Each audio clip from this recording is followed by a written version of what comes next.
आज मी बाबूचे वजन वाढवण्यासाठी कोणते उपाय केले ते तुमच्यासोबत शेअर करणार आहे. त्या अगोदर नमस्कार, मी पूजा. आज खूप दिवसाची सुरुवात ही अशी झाली. सध्या थंडी खूप असल्यामुळे बाबूला उन्हाला आणतच नाही, पण आज थंडी कमी होती म्हणून आज त्याला उन्हाला घेऊन आले.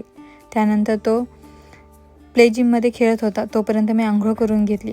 त्यानंतर त्याला झोप आलेली म्हणून त्याला झोपी लावले झोळीत आणि त्यानंतर मी जेवण केले. बऱ्याच त्यांच्या कमेंट आलेले की बाळाचे वजन वाढवण्यासाठी काय केले. बाबू झालेला तेव्हा तो फक्त 2 किलोचा होता आणि 2.5 महिन्यांचा तो होईपर्यंत 4.5 ते 5 किलोंच्या मध्ये आहे. मी खूप काही वेगळे नाही केले, पण डॉक्टरांनी सांगितलेले की त्याला जास्तीत जास्त उबदार ठेवा. आंघोळ पण आठवड्यातून 1 ते 2 वेळेस घाला. ह्या 2च गोष्टी मी फॉलो केल्या आणि बाबूचे वजन पण छान गेन झाले. मी जेवणामध्ये जो गर्भवती स्त्रीचा आहार असतो तोच खाल्ला. खूप काही वेगळे नाही खाल्ले. सर्वात महत्त्वाचे म्हणजे बाळाला पाहायला येणाऱ्या लोकांच्या बोलण्याचा परिणाम आपल्यावर नाही करायचा. ते कितीही म्हटले बाळ लहान आहे, वजनच कमी आहे, तरीही त्या गोष्टी डोक्यात नाही ठेवायच्या. आपण पॉझिटिव्ह राहायचे, मग आपोआप बाळाचे वजन वाढेल. काही उपाय न करता तुम्ही ट्राय करा आणि मला कमेंट करून नक्की सांगा, कारण आई हॅप्पी तरच बाळ हॅप्पी राहणार आहे.